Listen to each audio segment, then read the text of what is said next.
Yeah,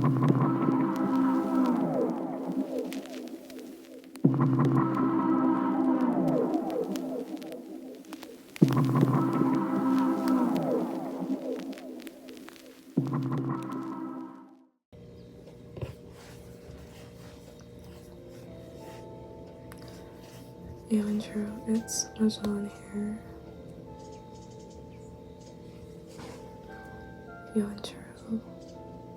You're true, it's Magellan hair. I feel like drawing and I just don't feel like I draw enough.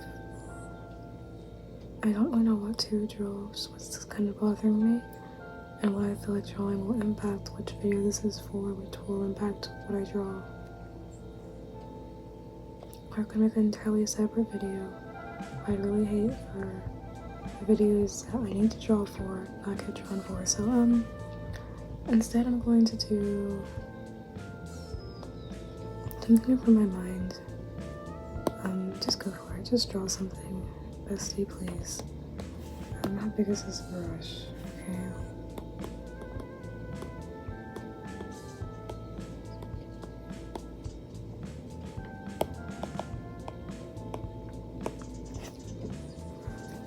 Again, I don't know what I'm drawing at all, actually.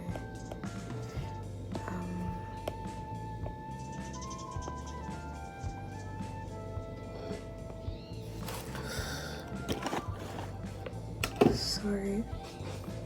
I have Rio there, and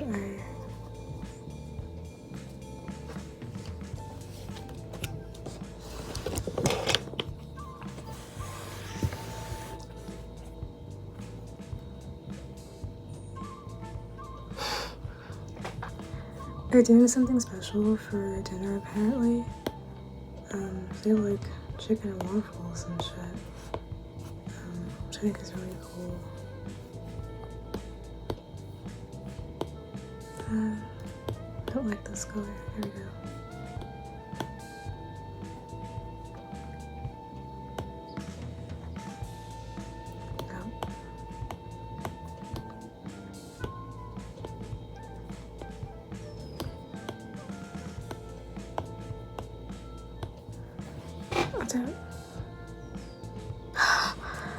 My roommate's waiting in line to get some food, and I keep running out, sounds like. It's making me not want to leave, not gonna lie. I don't really know what the point would be if I might not get any food. I'm sure I'll get something.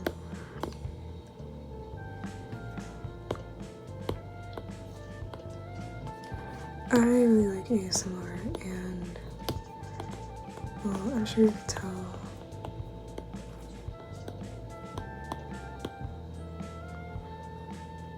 I really like ASMR, like a lot, and I wouldn't mind that being my vibe.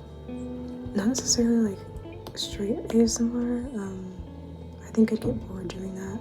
It's more just about having a sort of presence that people like to listen to, the same way I like to listen to ASMR. I think that's a lot of fun. I really do. And maybe the pretty artwork, or whatever this goes to.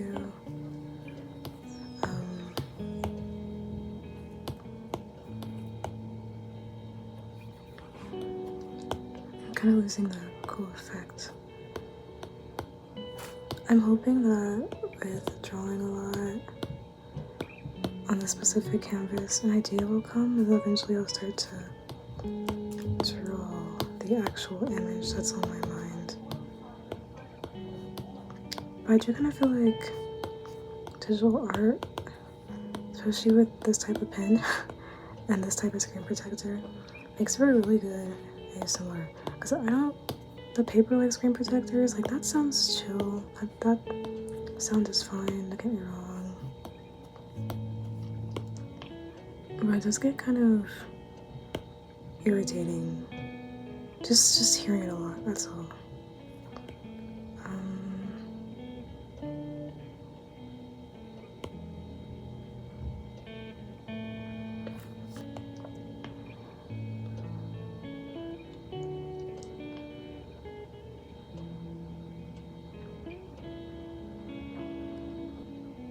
had 2 midterms. The second midterm was kind of like a writing one. We had to answer the exam questions with not short response, long response. I don't know. They're like essay questions, but you're not like writing an essay, you know? Anyways, yeah. For the last question, I was granted permission to kind of answer it in prose, and that was a lot of fun. And I was really happy I got to do that because, well, I guess in like previous times when it came to education, there was such a strict way of kind of understanding and interpreting information and having to write it out as well. So I never really got the chance to like really do that. So it was really cool that I got to. It was a lot of fun. I ended up writing like a poem kind of. Prose, yeah, chill. You like pencil case? I think it's cute. My makeup today.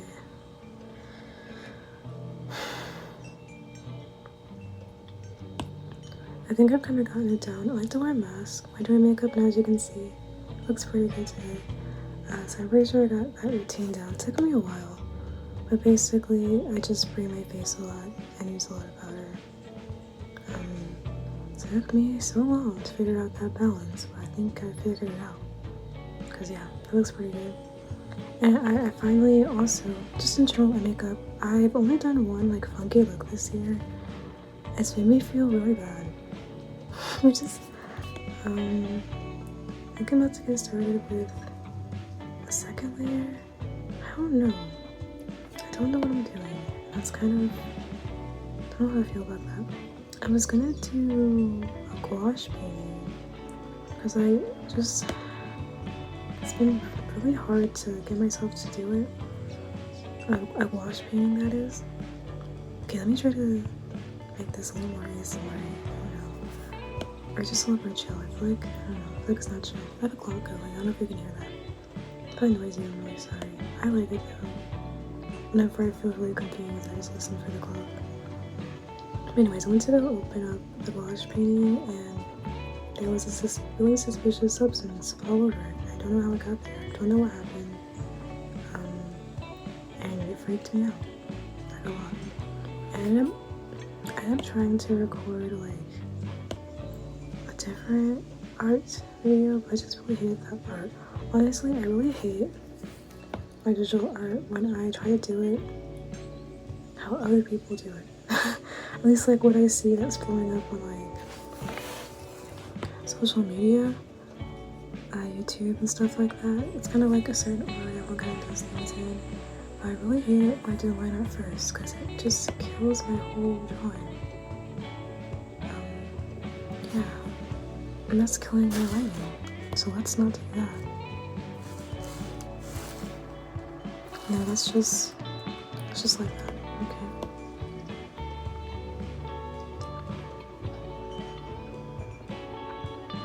I've been working out. Is it weird to flex? I don't know. Sorry. It's not even that big of a deal, but it's something. And that's really cool. I did really like the compliments I got in my first video and how it was really chill, and I like that it was chill. Honestly, it's a lot more chill if I were to talk like this, probably. Actually, it was just kind of like, I don't know, I'm a little confused about a lot of things. But number one, I kind of realized that I did like all this work to try to like naturally deepen my voice because I thought that's what I wanted, but I didn't really know why. And a part of me thought it was because it was a pretty grounding way of speaking, because I can feel more vibration, I guess, without not necessarily talking louder. It's just deeper, and I like that feeling. But then I didn't know if I sounded cringe when I did that. And then I didn't know if I sounded cringe when I didn't do it. And then I didn't even know why I was doing it in the first place. Because, I mean, people have all different sorts of voices, and I didn't know why I didn't like mine. For sure. I had some guesses, but nothing that really, like, left me with a definitive answer. I don't really know. I really don't know. I also don't know what I'm gonna do with this drawing. But it's very soothing. I think that's what's important. I want to do like a cool painting. I love looking at really pretty painting or very digital art paintings. I mean, digital art's just really cool. The things you can do on it is really cool. I probably won't be touching my gouache set for a little bit, so yeah. But I like the idea of having a calming voice, and it's calming for me too. Yeah. But I said that kind of in the sense of grounding, you know, yeah. But I don't really know how to experiment to figure out what it is I really want confidently, because like I don't want to make too big of a jump or too big of a leap, because then I might get a lot of attention. I don't know. I just don't. I guess I'm like really big on being certain before I make permanent decisions. It's even down to like what lotions I use, because I have a really bad habit. I would say it's a bad habit because I want to feel sure about things. And I have like a certain regimen that I like to use for lotion because it just works really well. But I often, when I know it's working really well, I'll start to doubt if it actually is, and then I'll go and change it. And I'll be like, no, see, yeah, I was right, it was working really well, I didn't make that up. I don't know why I believe I'm making it up. Because like, I wasn't really able to stop it, or at least really try to stop it until with my shampoo and conditioner. I was using a shampoo and conditioner that was working pretty well on my scalp, and I knew that. But I started to doubt if it was actually working. It didn't really make sense, and I didn't really think about how much it didn't make sense until after the fact. And I think I'm having an allergic reaction. Like I have a lot of sores on my head now, and it's like really flaky and itchy, just overall really irritated. And it actually does help to wear a wig, because it's just, I don't know, like when I go to bed and put on my silk scarf, my head's still irritated. When I put on a wig, it feels better. Maybe because it's sweating, I don't know, so I can't try out. I don't know if maybe that's the gross thing to it, I don't really know. But what I do know is that my scalp is not incredibly irritated right now, so that's really good.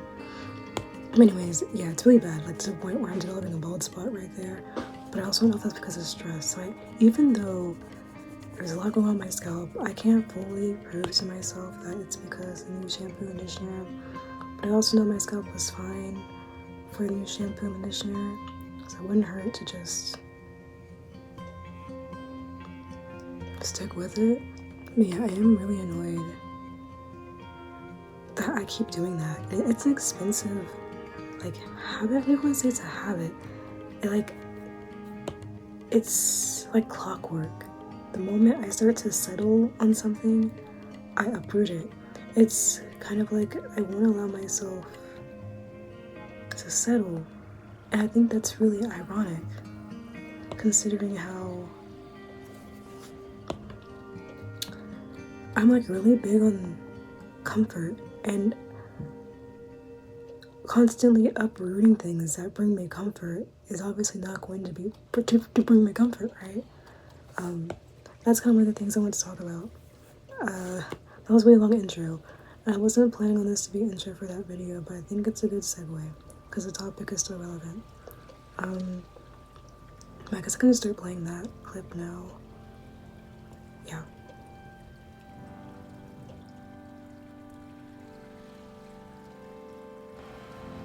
Yo, intro. It's Magellan welcoming you to, or back to, The place of Magelloner, established as Magellan's Place. As beautifully enchanting this room is, as comfortable as it is, I often find myself incredibly uncomfortable.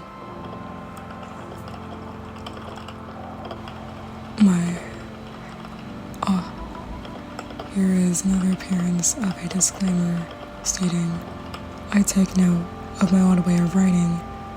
Is it okay to leave it be? Always wonder how annoying I sound. I feel like if this is for me and meant to be more entertainment, I can get away with grammatical errors. I don't know, I'm not sure. But I also really want to work on creating a space that I like. I feel like I've said that already though. Anyways, Magellan's Place is, as I've said, a beautiful place. It's meant to be. It's meant to be a visual representation of comfort I'm not sure can be found in the real world. It's meant to be something I crave and believe I desperately need.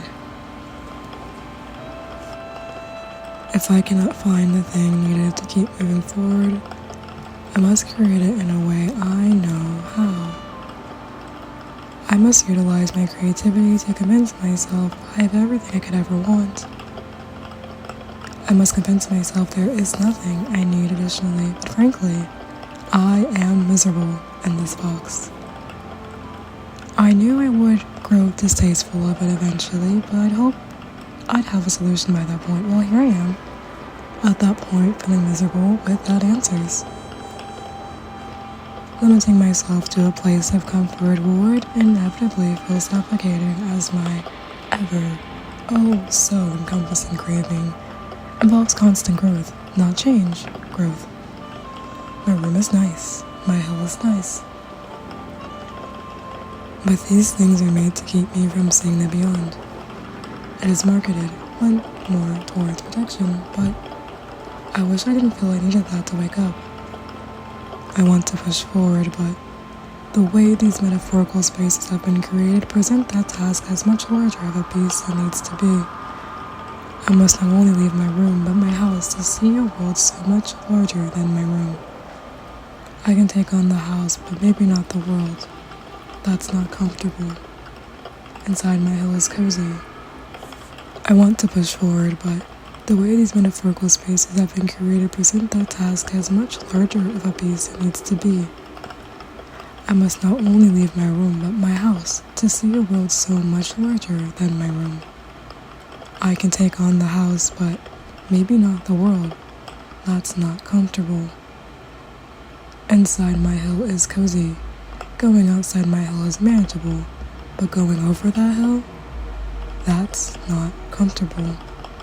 There's an extreme shift from the known to the unknown with the size differences beyond my comprehension. I understand it's not meant for me to comprehend, but I'm coming from a place centered around understanding, which centered itself around comfort. How can I convince myself, as I did previously, to no longer seek solace in my created spaces, but venture out into spaces that are not my own, that I do not control? How do I do that, and how do I present these questions to those best equipped to help me to answer my questions? They're not of my space or spaces. How do I communicate, and I mean genuinely communicate, with those from the outside? Potentially, from an observer's point of view, I am uncomfortable. But I know I'm never truly uncomfortable because everything I've done has been within my comfort box. No actions I've taken have left me feeling defeated. That's the point. I never want to feel that way again. The walls of my box were the necessary shield to keep me involved in society, without the destructive mindset often following. But now the consequences appear extreme. I feel isolated. No matter the aspects of my vicinity, I'm lonely, but can't find a reason to not be. It makes me wonder which call from the split parts of me I should listen to. I'm not fucking happy. I'm not. I haven't really been happy in a long time.